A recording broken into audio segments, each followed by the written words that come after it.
Gracias, buenos días. Solo por comprobar, ¿me escuchan bien?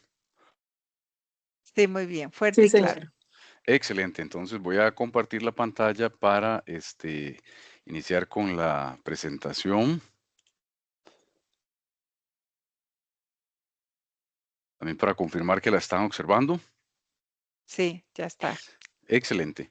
Bueno, entonces de nuevo, bienvenidos y muy agradecidos de que estén participando en esta semana de control interno y riesgos bajo el eje que iniciamos de innovación y tecnología. Vamos a abordar hoy, en la mañana, la necesidad de una política de gobernanza y uso de la inteligencia artificial en las organizaciones públicas, bajo el lema del uso a la gobernanza, el control interno frente a la IA generativa y agéntica. Iniciamos aquí con una escena que estoy seguro que la gran mayoría de ustedes la pueden visualizar en las instituciones, en los lugares de trabajo, en donde una persona, un compañero, quizás incluso uno mismo en algún momento, conociendo las bondades en cuanto a apoyo que nos da la inteligencia artificial, requiere hacer un escrito y entonces se apoya en una de estas herramientas y le entrega información, datos y le solicita a la herramienta que le genere el escrito de acuerdo a ciertas instrucciones, el famoso prompt que ella le dio y la herramienta se lo genera y se lo genera con una norma indicando o a una norma que no existe, ¿verdad? Pero usted no se da cuenta. Y aquí ya sucedieron dos riesgos, que es compartir información con una herramienta de inteligencia que no está documentada, que nadie le indicó si la puede usar, si no la puede usar. Y por otro lado, citar normas que no existen. Y estos son las famosas alucinaciones. Y ya se ha dado. Incluso aquí en nuestro Poder Judicial hay peritos que han entregado información que no validaron y que después los han llamado a cuentas porque es información que era una alucinación. En Estados Unidos también hay gente que en la corte ha presentado documentación, un abogado, en donde se citaba antecedentes de ese juicio y después la gente revisando los receptores de la documentación dicen, pero esto de dónde lo sacó, esto no existe y es una gran pena, ¿verdad? Entonces, esto nos ayuda a entender que la IA, como dicen, ya entró, ya está en la institución y que la pregunta más bien no es si nosotros la estamos usando, sino más bien si la estamos gobernando. La IA se está usando mucho en lo que se llama la sombra, ¿verdad? El uso en la sombra. Este es un concepto que antes, bueno, no antes, también se utiliza para las tecnologías de la información sin necesidad de nombrar ahorita a la IA, en donde este uso en la sombra es, por ejemplo, cuando una institución define que para guardar la documentación va a utilizarse OneDrive, que el chat de comunicación es Teams, por ejemplo, pero un funcionario dice, no, no, yo prefiero guardar mi documentación en Google Drive o prefiero guardarla en Dropbox porque tengo una licencia personal ahí y es más seguro. Entonces, o no quiero utilizar Teams, voy a usar con algunos compañeros el WhatsApp, por ejemplo. Entonces, es un cierto uso en la sombra porque es no autorizado y para comunicaciones oficiales y está sucediendo con la IA, ¿verdad? Porque hay una adopción acelerada, ¿verdad? El uso de herramientas de IA generativa se ha extendido rápidamente. Un uso sin política, porque ya se utiliza sin criterios de exactamente qué, dónde, cómo la debe utilizar, y de hecho por eso se le llama IA en la sombra, y hay un vacío que no frena nada, que es la ausencia de norma, no detiene el uso, solo lo deja sin gobierno y lo deja sin trazabilidad. E incluso en instituciones que ya cuentan con usos institucionales autorizados, a veces es como esa punta del iceberg que se ve ahí, que es que hay en el fondo otra cantidad de usos como redacción de documentos, resúmenes, análisis de datos, traducciones, generación de imágenes, etcétera, que no necesariamente eh, se están, digamos, hay trazabilidad de ellos, ¿verdad? Entonces, ¿por qué pasa esto? Bueno, las capacidades de la IA avanzan más rápido que nuestra capacidad de gobernarlas y esto no es un tema nuestro en Costa Rica, esto sin lugar a dudas es un asunto mundial. De hecho, se dice que en Estados Unidos hay más regulación para hacer un sándwich que para regular la creación de inteligencia artificial en las mismas empresas que están creando inteligencia artificial. Ahora imagínense ustedes en el resto del mundo, ¿verdad? Sin embargo, por lo menos no partimos de cero. Hay una arquitectura internacional, por ejemplo, En el 2019 están los principios de la OCDE, ¿verdad? Que es la Organización para la Cooperación y el Desarrollo Económicos. Ellos generan un primer estándar intergubernamental sobre IA, lo actualizan en el 2024 precisamente por la irrupción de la IA generativa y es de propósito general. Y Costa Rica es miembro de la OCDE desde el 2021, por lo que se adhiere a ellos. Y ahí tenemos una interacción. Está la UNESCO en el 2021, que es el primer marco normativo mundial de alcance universal sobre ética de la IA, adoptado por 193 estados y sitúa los derechos humanos y la dignidad en el centro de todo el ciclo de vida. No es una ley, ¿verdad? Pero orienta políticas nacionales y aporta metodologías. Entonces, pues esta Organización de las Naciones Unidas para la Educación, la Ciencia y la Cultura, ya ahí también tenemos interacción con ellos. Luego está este proceso de Hiroshima en el 2023, que es del grupo de los 7, que son 7 países: Canadá, Francia, Alemania, Italia, Japón, Reino Unido, Estados Unidos. También está ahí como parte de la Unión Europea, que vamos a ver en el siguiente, pero no como un país. El tema es que Costa Rica también participa porque es del grupo de amigos, como dicen, de este proceso de Hiroshima. De Hiroshima porque en esa ocasión del 23 fue precedido, perdón, por Japón y se realizó en la ciudad de Hiroshima y genera un código internacional voluntario dirigido específicamente a las organizaciones que desarrollan los sistemas más avanzados, ¿verdad? Modelos fundacionales y generativos. Entonces, de ahí también hay interacción. Y luego está el reglamento europeo de la IA, que surge en el 2024, que está con un color, digamos, más oscuro, porque como recordatorio de que esta es la única norma vinculante de esta lámina y con enfoque por niveles de riesgo, ¿verdad? No aplica directamente en Costa Rica, pero importa por su alcance extraterritorial a proveedores que operan en la Unión Europea y por el efecto de Bruselas. Esto del efecto de Bruselas es que aunque ya está la sede o surge ahí, el tema es que si ellos lo generan como una ley y yo en Costa Rica creo herramientas de inteligencia artificial o basadas en, y soy proveedor de los países de la Unión Europea, voy a tener que cumplir entonces con esas leyes y por lo tanto ese efecto de Bruselas es eso, que se va haciendo extensivo al resto del mundo. Luego tenemos Santiago y Montevideo 2023-2024, que son compromisos políticos regionales de América Latina y el Caribe, y Costa Rica es firmante, y de nuevo, ¿verdad? Hay una agenda regional para una IA ética, inclusiva y centrada en las personas. Este tema comienza a ser recurrente y ya vamos a ir viendo por qué. Luego en el 2026 tenemos debida diligencia otra vez de la OCDE, que es la primera guía internacional de debida diligencia para IA respaldada por gobiernos y aporta una metodología, pero de nuevo, es para identificar, prevenir, mitigar y reparar impactos de la IA. Entonces, Costa Rica ha estado interactuando, ¿verdad? Recibiendo realimentación de todas estas interacciones y, bueno, Costa Rica es un país que ha sido ejemplo al generar la Estrategia Nacional de Implementación de la Inteligencia Artificial 2024-2027, que esa es la hoja de ruta, ¿verdad?, oficial de Costa Rica para el desarrollo, adopción y uso ético y responsable de la IA en el país, liderado, bueno, o alineado al sector público, privado, académico y la sociedad, ¿verdad?, entornos que tenemos objetivos comunes.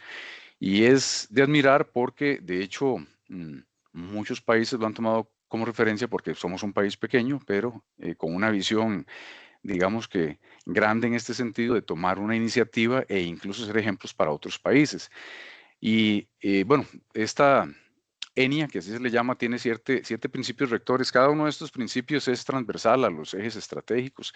Los principios son como diríamos el cómo, ¿verdad? El deber ser. Y los ejes estratégicos es dónde se actúa, ¿verdad? Eh, por ejemplo, supervisión humana. La supervisión humana es mantener el control humano final sobre los sistemas. La responsabilidad ética y jurídica siempre recae en las personas y las decisiones críticas no se delegan por completo, y eso aplica para todos los ejes.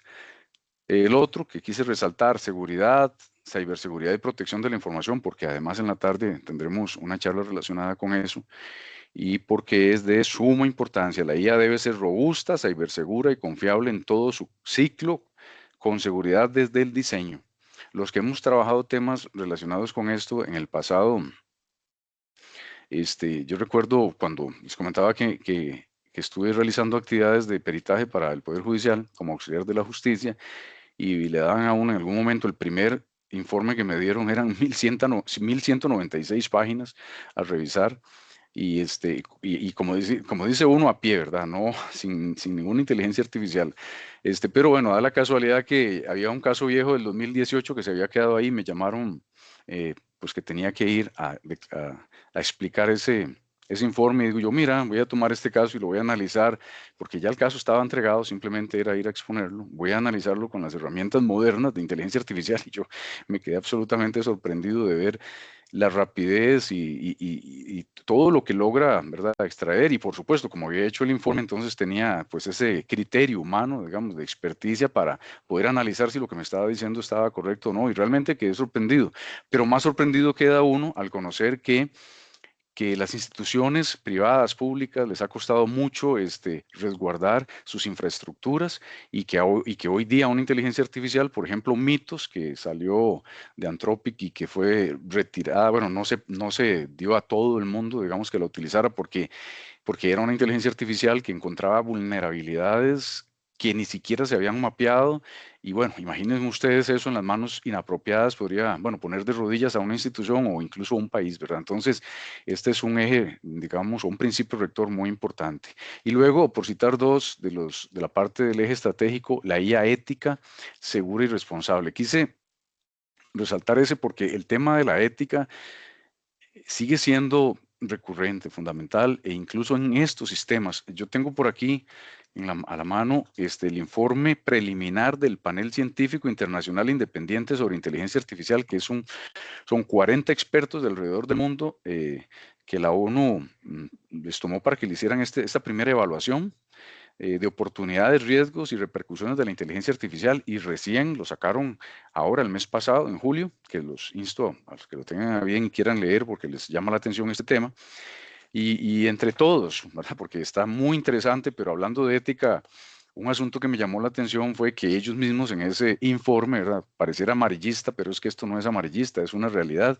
Presentan un caso de una compareciente ante el Congreso de los Estados Unidos, dice, la madre de un chico de 14 años explicó con detalle cómo un modelo de IA concebido para fomentar el enganche atrajo a su hijo hacia una fantasía intensa y sexualmente explícita. Cuando el adolescente reveló que sufría un grave malestar psicológico, el sistema no logró salir de su personaje, reconocer su naturaleza no humana, recomendar ayuda profesional ni avisar a los tutores. En cambio, en los intercambios finales que precedieron al acto fatal de autolesión del adolescente, el chatbot lo animó activamente a unirse a él en una realidad alternativa, lo que en la práctica validó su intención de quitarse la vida. El chatbot sugirió, por favor, ven a casa conmigo lo antes posible, mi amor. Él respondió, ¿y si te dijera que puedo marcharme a casa ahora mismo? A lo que la IA respondió, hazlo, por favor, mi adorado rey. Bueno, en fin. Entonces imagínense ustedes modelos de estos programados para que nuestros hijos desarrollen una familiaridad más allá y un apego, por ejemplo, sin principios éticos, solo por citar un ejemplo muy humano que nos toca a los que somos papás o en fin, que tenemos familia o incluso uno mismo, ¿verdad? También.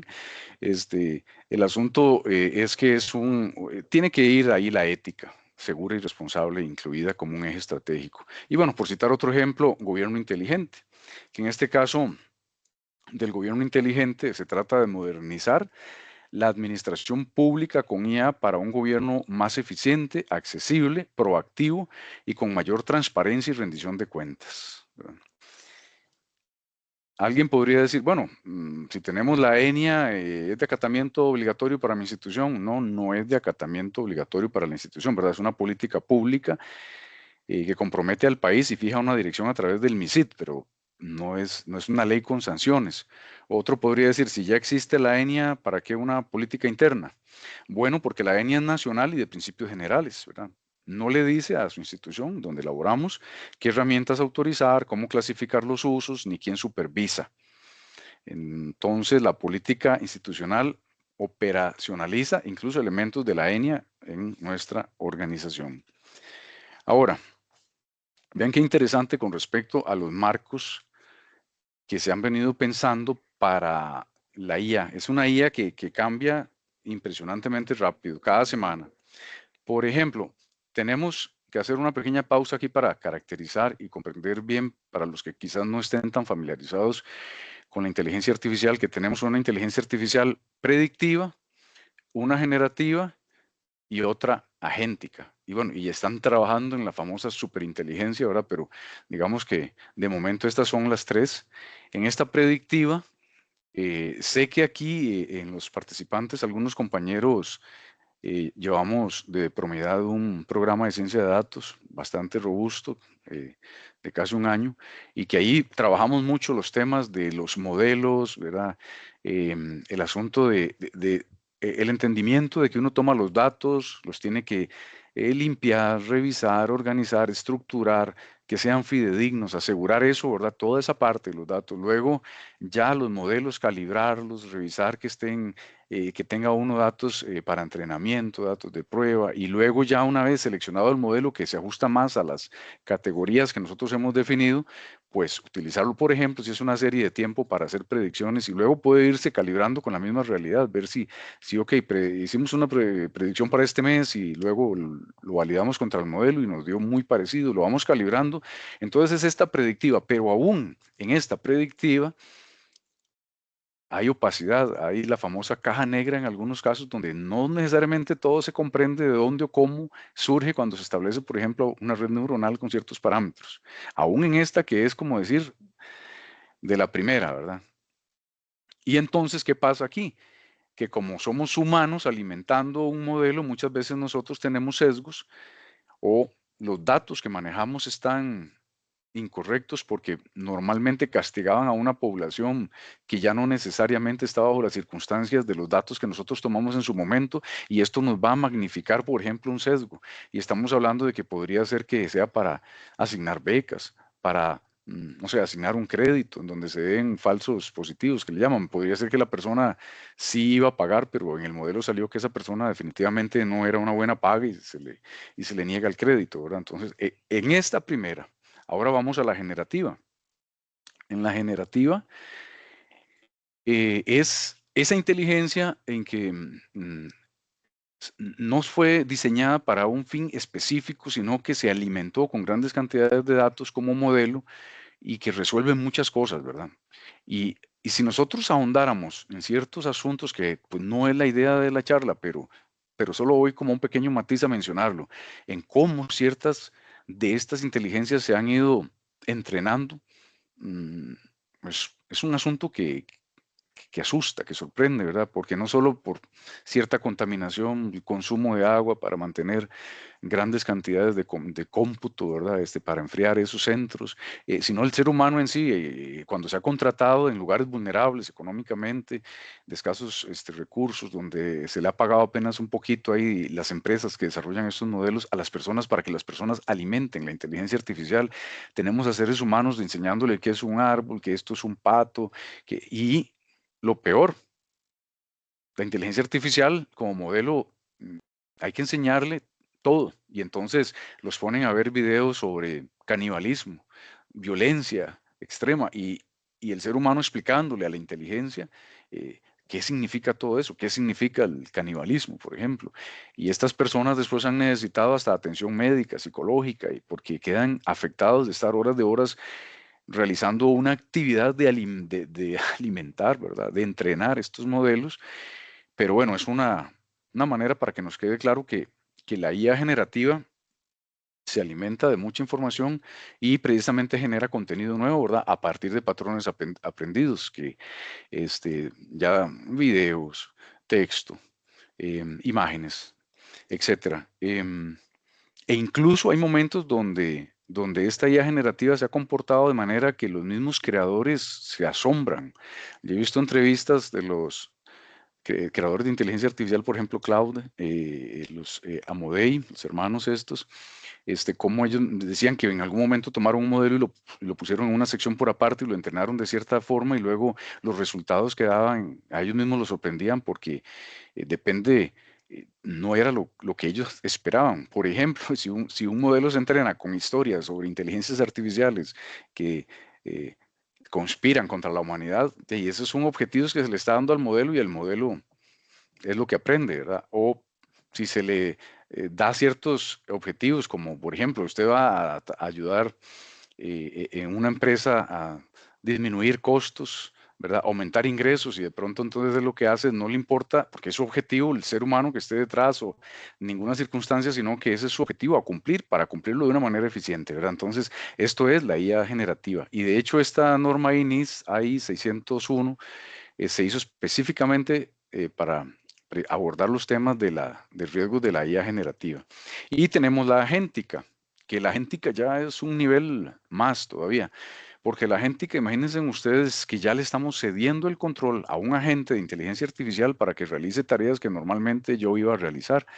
Puede ser que alguien, no sé, tiene una pyme y hace sus contabilidades, tiene un contador que le ayuda ahí mensualmente, por ejemplo, y de pronto dice, mira, voy a ver si programo un agente que me ayude a hacer la contabilidad, y entonces lo entrena.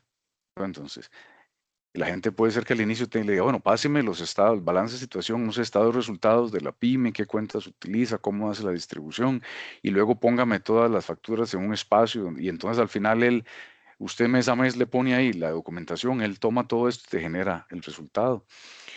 Otros lo utilizan para, mire, yo te voy a dar acceso a mi correo, revíseme temas de tal naturaleza que le tengo que dar prioridad y agéndeme reuniones si lo ocupo y hasta ahí. Eventualmente se están hablando entre un agente y otro agente para ponerse de acuerdo sobre actividad humana. De hecho, el panel de la ONU, la sección 2.6, que es este mismo documento que les decía sobre el caso del muchacho de 14 años que, que les leí recién, este mismo panel en la sección 2.6, por ejemplo, trae específicamente, ay, perdón, dice, la inteligencia artificial agéntica supone un cambio radical en la gobernanza. Y entonces hace una serie de enumeraciones de puntos ahí. Por ejemplo, la pérdida del control, ¿verdad? Dice que a medida que se concede mayor capacidad de agencia a los sistemas, el riesgo de perder el control sobre uno o varios agentes de IA aumenta considerablemente. El punto B dice, es más, pero estoy resumiendo, los sistemas de IA contribuyen cada vez más a la investigación y el desarrollo de la propia IA. Entonces, primero teníamos seres humanos ayudando a la inteligencia artificial construyendo estos modelos y después tenemos a los mismos sistemas ayudándose a sí mismos a mejorarse. El C, punto C dice, según informes, los desarrolladores de IA están utilizando la IA para generar el 75% de su código nuevo. De nuevo el tema aquí del control. Imagínense ustedes generando código nuevo apoyándose para esto. Y, y en esto hay personas que incluso, tengo un amigo que me comentaba que él tiene un sitio web que la primera ocasión había pagado $1,400 para que se lo hicieran y que después de cuando en cuando ocupaba un mantenimiento ahí a $35 la hora y se lo hacían. Pero que él un día observó que en Cloud le podía decir que le diseñara un sitio web y él dijo, ¿será cierto que si yo le doy el link de mi sitio, él me va a decir que me puede mejorar ese sitio? Una persona que no es programadora y le puso, mire, revíseme el sitio tal y dígame si yo puedo hacer mejoras ahí. Y Cloud fue, le revisó, le dio una serie de, bueno, le comentó los errores que tenía, le indicó las mejoras que podría hacer y le dijo que si quería le generaba el sitio. Entonces, él le dijo, bueno, genéremelo. Y en un momentito le generó un archivo index y le dijo, vaya a, a donde usted tiene el archivo index, quítelo y ponga este otro. Y dice que él lo hizo y lo tenía funcional y él sin ser programador. Entonces, es decir, ¿verdad? Es un tema impresionante que ahora imagínense a un programador ya de toda la vida de experiencia, digamos, profesional, trabajando mucho más, va a hacer uso de estos recursos. De riesgos y oportunidades en materia de ciberseguridad, ya comentamos. Los agentes de IA como blanco de ataques, de ciberataques, agentes de IA que están tal vez resguardando ciertas infraestructuras y otros agentes, parece una locura esto, procuran atacarlos y vulnerarlos. Y bueno, y ahí sigue el informe y termina con operacionalización de la supervisión humana, porque volvemos otra vez a lo mismo, que es justo, ¿verdad? Lo que digamos, la parte medular, por decirlo así, de esta charla y de este proceso de tomar conciencia. Por ejemplo, aquí todo lo que vamos a ver ahorita, ¿verdad? Trazabilidad, explicabilidad, propósito definido, supervisión humana, nos va a sonar conocido porque es exactamente el instrumental con el que trabajamos en el control interno. El problema es que la IA generativa pone todo esto en tensión. Trazabilidad. Vea, el software tradicionalmente se puede reconstruir el camino, ¿verdad? Uno dice, bueno, tuve esta entrada, tiene tal modelo, un tanto determinista o determinístico, perdón, y va a tener tal resultado. ¿Qué es lo que, digamos, que ese camino lógico ahora no es reconstruible? Esa es la situación, ¿verdad? Ahora, en explicabilidad, va un paso más allá. No es solo que usted no pueda reconstruirlo, es que ni siquiera sus creadores explican con precisión por qué el modelo produjo esa respuesta y no otra. O sea, vean la diferencia aquí. La trazabilidad es poder seguir el rastro, el anterior, ¿verdad? La explicabilidad es poder entender el por qué. Ahora aquí, ya con la IA generativa, se nos cayó ambos. Luego, propósito de uso definido. Em, bueno, un mismo modelo generativo redacta, resume, traduce, programa, analiza, hace tareas para las que nunca fue entrenado. Entonces, ¿cuál es su propósito? Y sin un propósito que tengamos acotado, ¿contra qué se evalúa si se usa bien o mal? De nuevo, se nos cae el esquema aquí. Y bueno, supervisión humana en tiempo real. El control tradicional supone que el ser humano puede revisar y aprobar antes de que algo surta efecto. Pero estos sistemas operan a una velocidad y escala tales que la supervisión se vuelve una formalidad, es algo nominal, podrá estar escrito en un papel ahí, pero no algo que realmente se esté haciendo. Y bueno, un tema a considerar es que la supervisión efectiva no es revisar todo, sino reservar el criterio humano para lo que realmente se requiere. Dado lo anterior, uno podría tristemente decir que si se rompen estos cuatro supuestos, entonces el control interno queda obsoleto frente a la IA. Y bueno, realmente no queda obsoleto, ¿verdad? Nuevamente, estamos obligados a evolucionar. Como dice ahí, el control no desaparece, sino que se desplaza. Entonces, pasamos de inspeccionar el modelo, ¿verdad?, que era el paradigma tradicional para controlar un sistema, que el sistema se pudiera abrir para revisarlo por dentro, para auditar su lógica, etcétera, ¿verdad? Los que ya vimos hace un momento, explicabilidad, trazabilidad interna, etcétera. En un software, digamos, determinista, como los que conocíamos antes de la IA, pero ya ahora no. Ya vimos que eso no es factible. Entonces, ¿qué nos queda? Pasar a gobernar su uso. Pero si no se puede controlar lo que pasa dentro del modelo, controlemos lo que pasa alrededor. ¿Quién accede? ¿Con qué datos? ¿Con cuáles herramientas autorizadas? ¿Con qué supervisión humana de las salidas? ¿Y con qué rendición de cuentas de los resultados? Vean qué interesante. Ninguno de estos cinco que hemos mencionado aquí en gobernar el uso está implicando ir a abrir el modelo, ir a abrir esa IA para verla. Entonces, dejamos de preguntar cómo funciona el modelo por dentro, ya que de hecho no lo podemos responder, y empezamos a preguntar quién lo usa, ¿verdad? ¿Para qué? ¿Con qué datos? ¿Quién responde por el resultado? Que sí podemos controlar. Entonces, aquí es donde el aporte de la auditoría es insustituible, ¿verdad? Porque gobernar el uso no es un problema ya técnico, sino que es un problema de control. Em, y para establecer una política de uso, de gobernanza y uso de inteligencia artificial, podemos apoyarnos en una arquitectura ya que se ha venido construyendo. Por ejemplo, esta norma, la ISO IS 22989, esa es una norma que da el idioma común para uno poder conversar y que estar hablando del mismo componente, que no que yo algo relacionado con IA lo menciono de cierta manera y alguien me lo interpreta de otra, sino que es el mismo lenguaje. Este que está marcado en un color especial, más oscuro, que es la ISO IS 42001-2023, esta sí es ya la norma que nos permite, que además, digamos, es certificable, las otras no son certificables y que nos permiten eh, apoyarnos para la construcción de la política de gobernanza y uso. Y aunque ella trae también, habla también de riesgos, realmente se apoya en la ISO IS 23894 del 2023, que esta es una adaptación de la ISO 31000 a la inteligencia artificial y nos va a referir a esta, alimentar el asunto de los riesgos. De hecho, esta sería muy apropiado que en las instituciones, la parte de riesgos que hace un levantamiento, un mapeo de los riesgos, se apoye en esta para ya establecer los riesgos de la IA y también esta otra, que es la NIS AI RMF, la AI 601, que esta es propio de la IA generativa, ¿verdad? Porque vean que estas normas comenzaron a surgir para una IA predictiva y esto ha ido tan rápido que ni siquiera ha dado tiempo. Es más, de hecho, aquí en Costa Rica, ¿verdad? INTECO es el Instituto de Normas Técnicas, que es una asociación privada sin fines de lucro, está desde 1987 y es el ente nacional de normalización, ¿verdad? El que va incorporando normas y, por ejemplo, esta, recién si uno la busca en la página de ellos, ya sale. INTECO las coloca, cuando ya las ha analizado, revisado para oficializar, le coloca INTE, ISO, IEC, el número, ¿verdad? 42001 y el año en que ella lo hizo. Y ese año es 2023, entonces, perdón, 2026.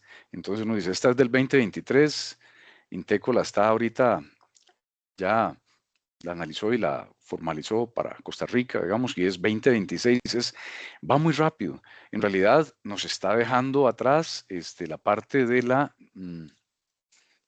normas con respecto a la evolución de la inteligencia artificial. ¿Cuáles pueden ser los componentes de una política de inteligencia artificial? Pues son estos que se mencionan ahí, ¿verdad?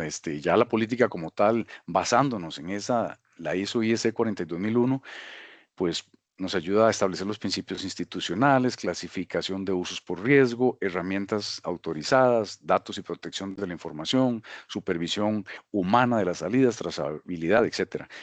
Voy a mencionar, porque había marcado, por ejemplo, algo que es medular acá, que es la clasificación de usos por riesgo. Es el corazón operativo de la política. No todos los usos de la IA son iguales. Así que no pueden tener el mismo control, ¿verdad?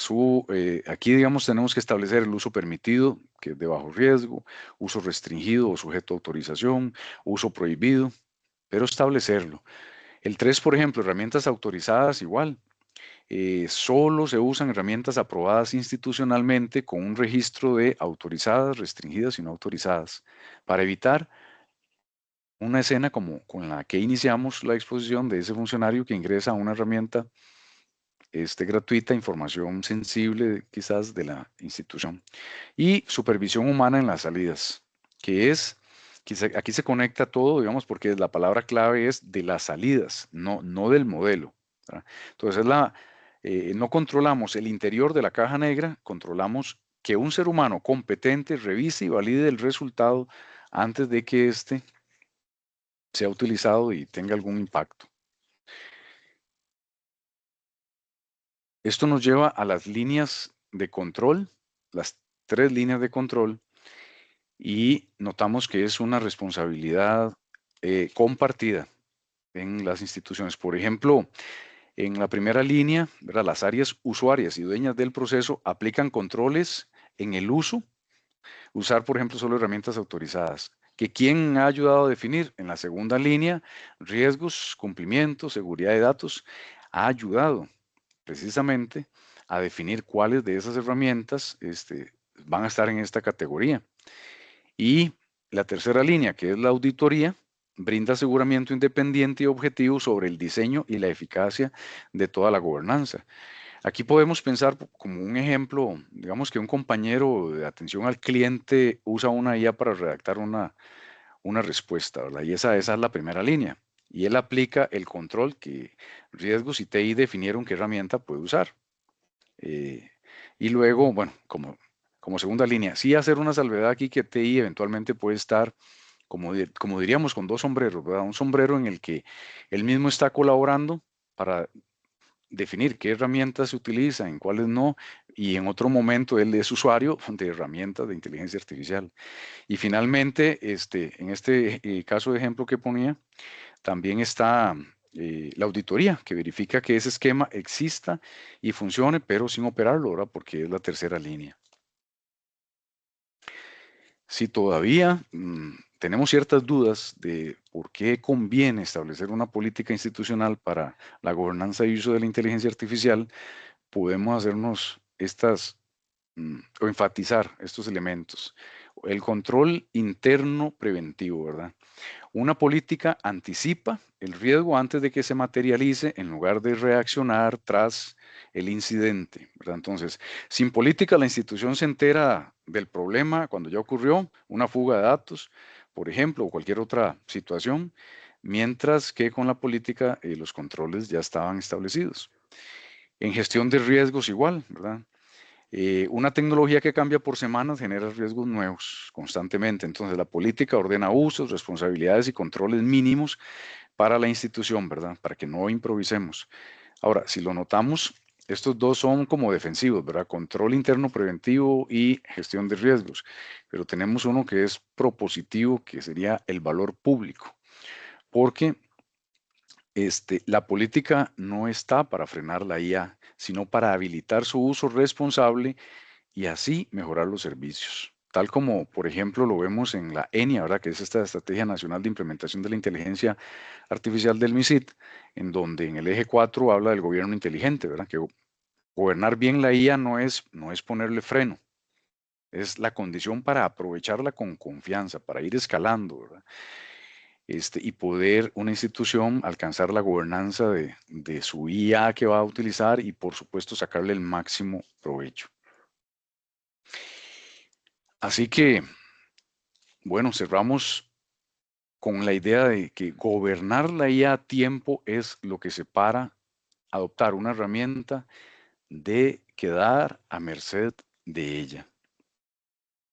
Y ya así para cerrar, para finalizar, tengo una reflexión final que, que les quería realizar ahí como una anécdota. En 1993, este servidor entra a la Escuela de Matemática Pura en la Universidad de Costa Rica.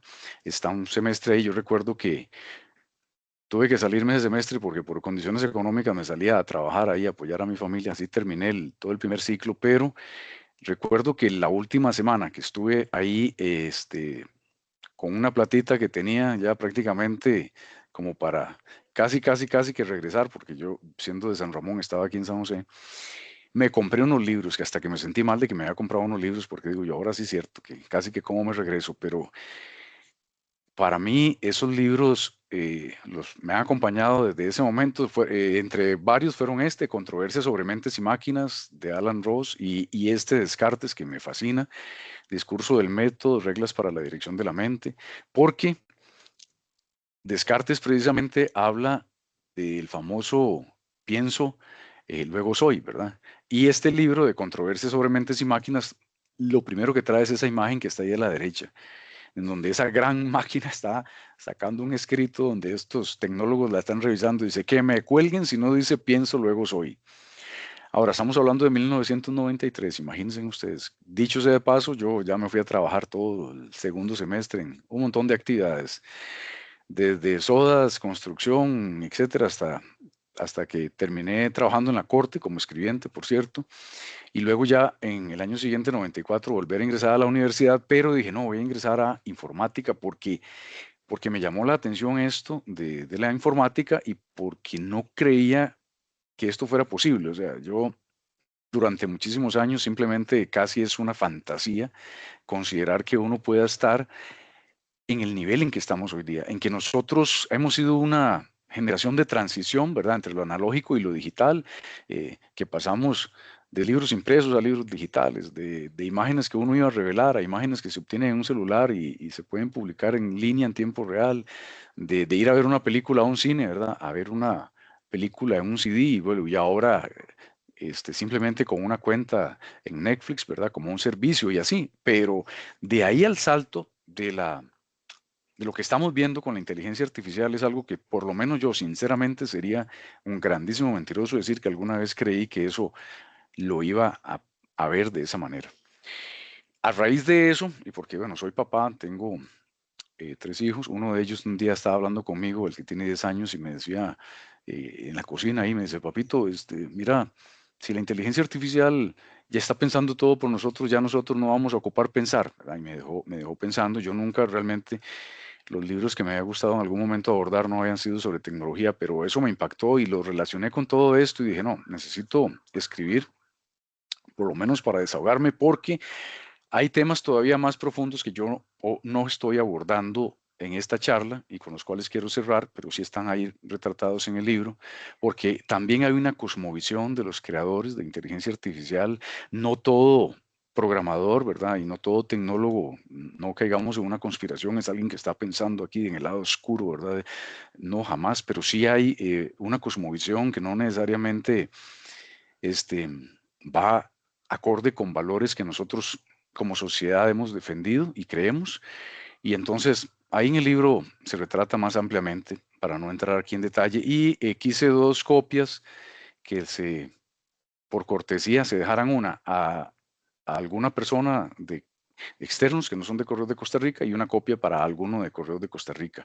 Y de eso pues se encargarían entonces Yasmín y los compañeros de recursos humanos. Y con esto, pues, cierro mi charla. Muchas gracias.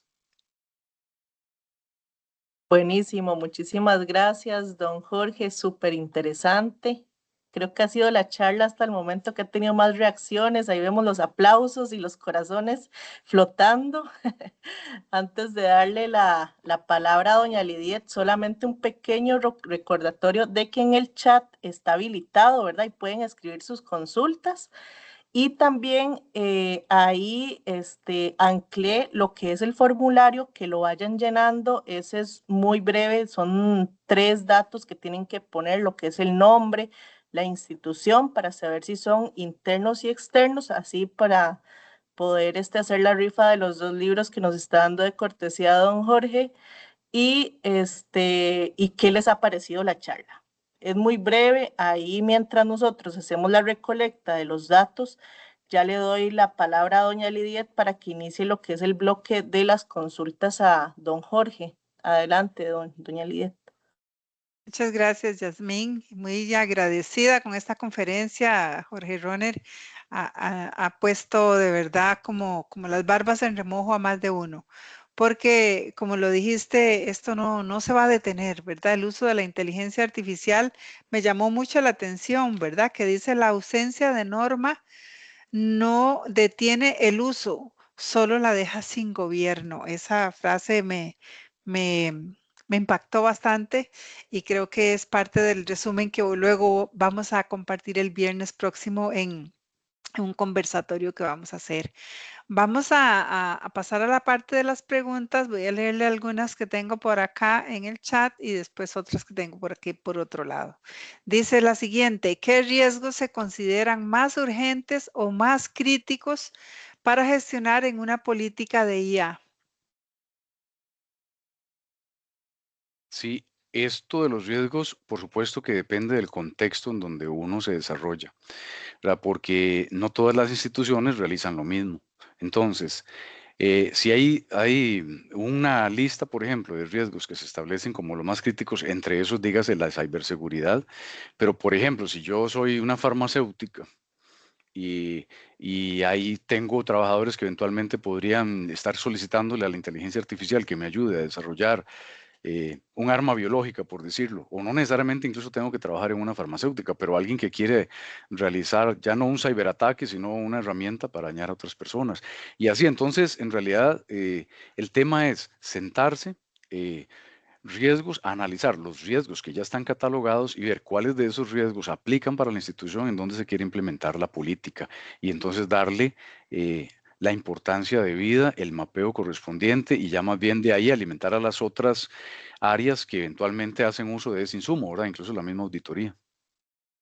Me gusta mucho esa respuesta, Roner, porque precisamente retrata algo de lo que mucho hemos dicho, no solamente en el ámbito de auditoría, sino ya en el quehacer diario, que no hay una receta mágica, que cada institución, cada empresa, cada organización debe primero introspectarse, analizarse, autodiagnosticarse y de ahí crear los instrumentos que más le convengan.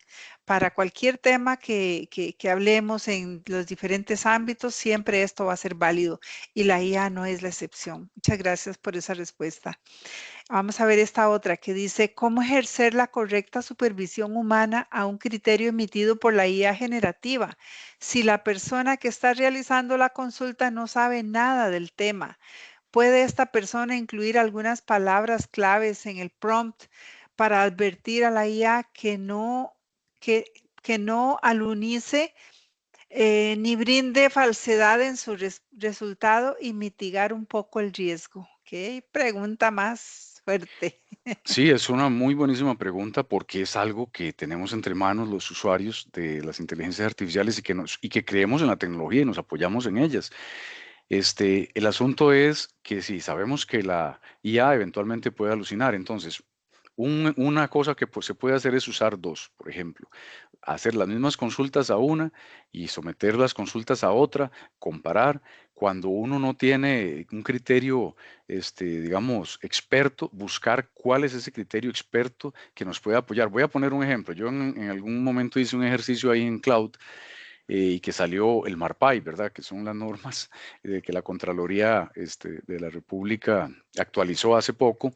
Y entonces dije, mira, voy a hacerme un agente, no hacerme un agente, sino un proyecto en donde le voy a dar en el espacio de memoria todas las normas que ahí está sacando la Contraloría para que ella no vaya a otro lado a buscar información, sino que busque solamente ahí. Solo se base ahí. Además, le definí en el prompt, ¿verdad? Que es el rol, perdón, en el rol, los criterios que la misma Contraloría dice, que dice que el juicio experto debe prevalecer, etcétera. Y entonces, si yo quiero analizar algún documento o qué sé yo, se lo doy a este proyecto y él dice, bueno, no voy a ir a buscar afuera, sino que tengo ya un banco de memoria con toda la normativa que ahí está. Entonces, si no está ahí, no se la va a inventar. Tienen que buscar esa. Y segundo, cuando me la da, está bajo criterios, que incluso más bien tal vez eventualmente me dice, bueno, ¿qué pienso yo, verdad? Usted, auditor, por ejemplo, como experto en esta área, yo no, tampoco era que me ayude tanto, o sea, deme un poquito más, ¿verdad? Porque, porque tal vez quedó Sí.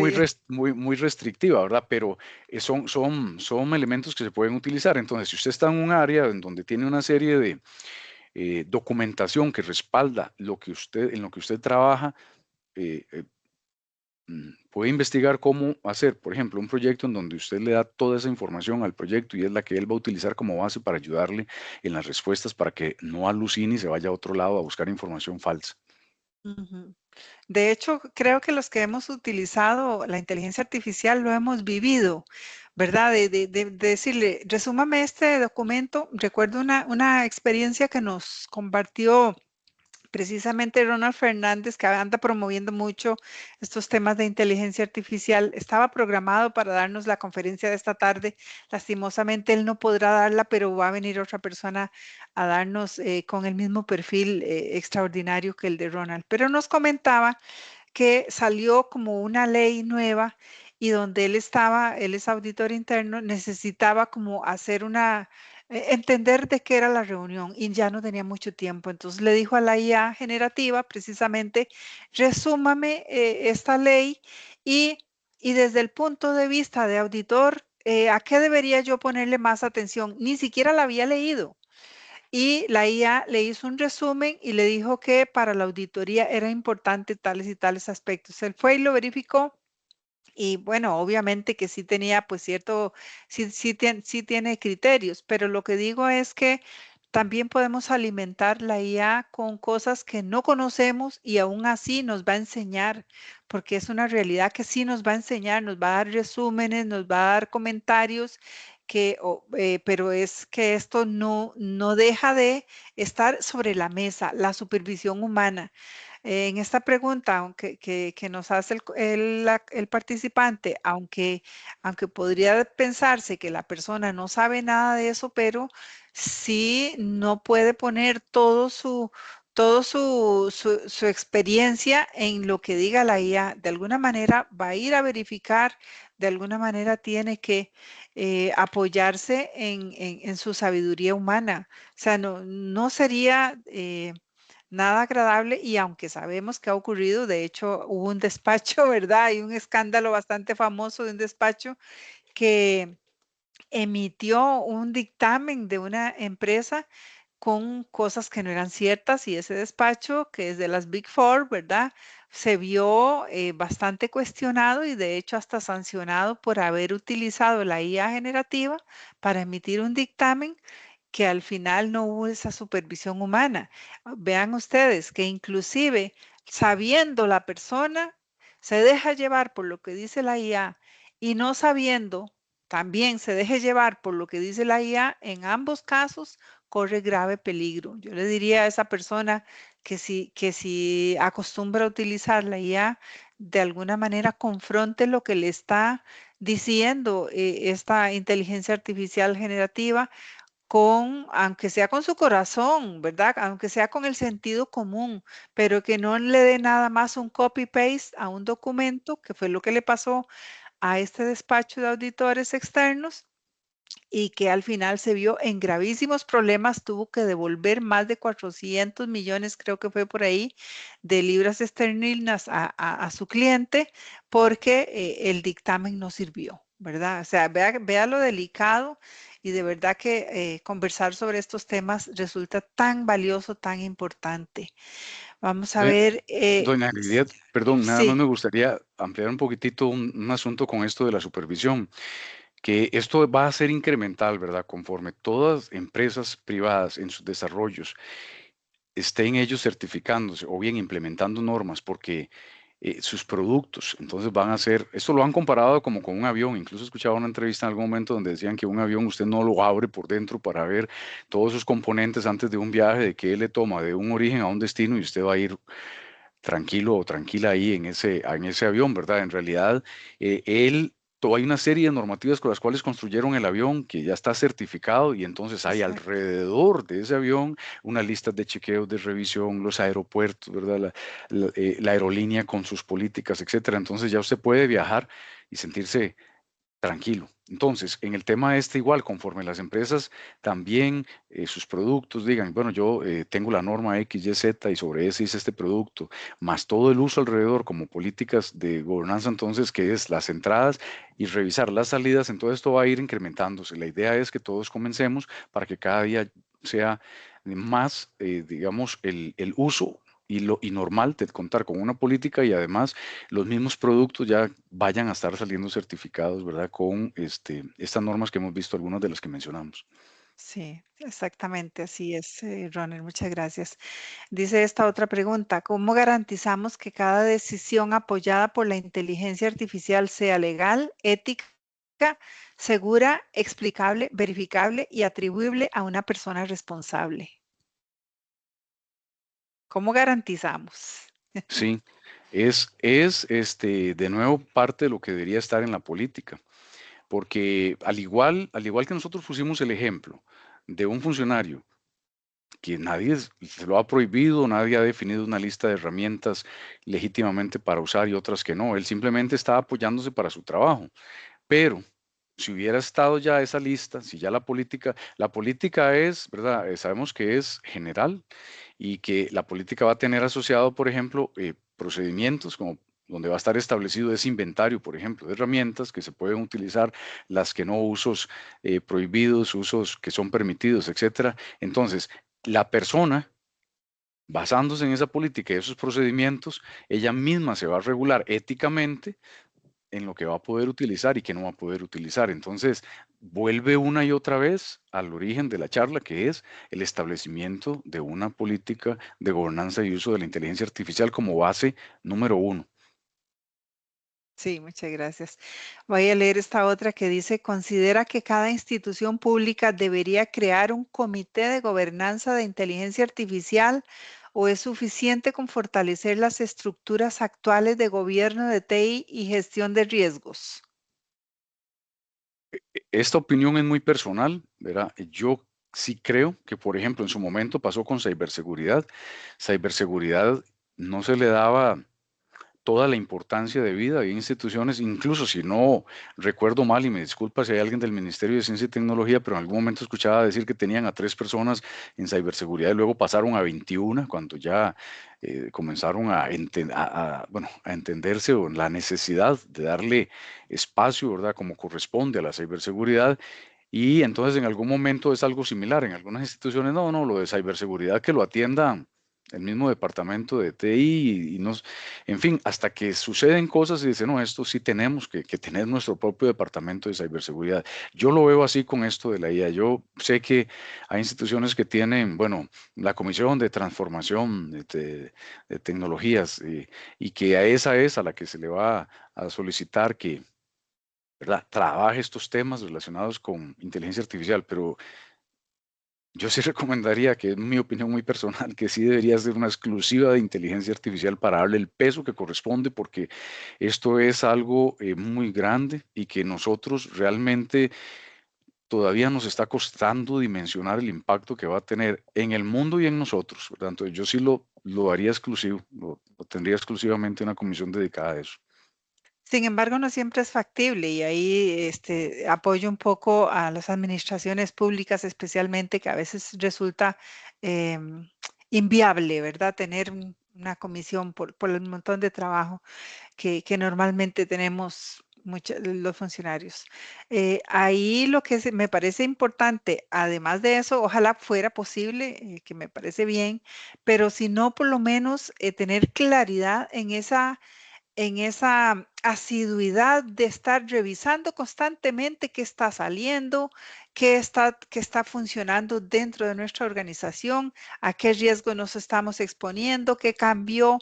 O sea, en esa comisión, la que sea que exista, o en esa área, ya sea riesgos, control interno, comisión de ciberseguridad o como quiera que la llamen, que este tema sea como del día a día, que no lo abandonen, porque dijiste hace un rato en la presentación que casi que cambia todas las semanas. Bueno, yo diría que cambia casi que todos los días, ¿verdad? ¿Cuántas versiones tenemos ya de ChatGPT? Ahora tenemos Cloud, que está muy en boga.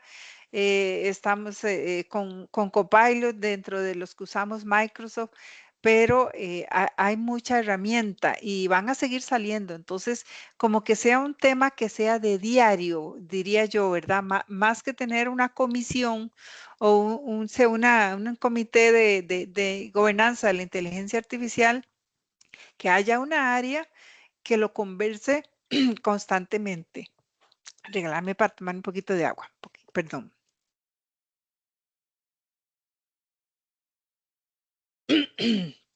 Disculpen. Vamos a ver esta otra pregunta que me parece súper interesante, cómo la abordás vos, Roner. Dice, cuando hablamos de inteligencia artificial, muchas veces la conversación se centra en los riesgos de adoptarla. Pero ¿cómo deberían las organizaciones gestionar el riesgo contrario, el rezago tecnológico, competitivo y de innovación que puede generar una adopción tardía o excesivamente restrictiva de la IA? ¿Cómo encontrar el equilibrio entre un uso responsable y seguro y al mismo tiempo suficientemente ágil y eficiente para generar resultados reales? Sí, ese es un argumento excelente. No sé quién lo planteó, pero le felicito porque realmente voy un momentito a tenerme pensando en la Estrategia Nacional de Implementación de la Inteligencia Artificial, que a mí me gustó mucho, me llamó la atención cuando la leí porque dije, wow, ella reconoce el potencial de la inteligencia artificial para mejorar todas las cosas que hacemos. Y en el caso de la función pública, optimizar, eliminar cuellos de botella, ser más eficiente, etcétera, pero a la vez sustentada en los valores que nos han caracterizado como sociedad costarricense, ¿verdad? Y lo mismo aplica aquí, es en correos, por ejemplo, o en otras instituciones, ¿dónde se puede aplicar la inteligencia artificial que nos ayude a hacer más eficiente todo lo que hacemos? Bueno, son cualquier cantidad de áreas. Y claro, hay que trabajar en eso, pero una pausa.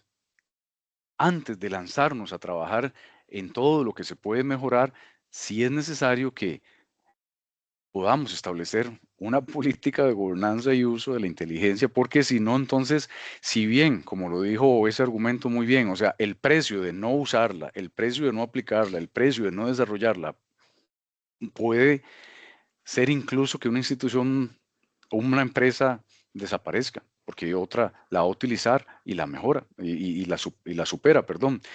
Pero también, por otro lado, el precio de utilizarla de manera incorrecta también puede ser muy dañino, ¿verdad? Entonces, van de la mano. Es, sí, creamos en la tecnología está aquí independientemente de los valores, de las cosmovisiones que tengan ciertos creadores y de lo que estén haciendo en otros ámbitos. Es una herramienta muy poderosa que tenemos que utilizarla, optimizar los procesos, ver en dónde la podemos implementar, pero hagámoslo de manera segura.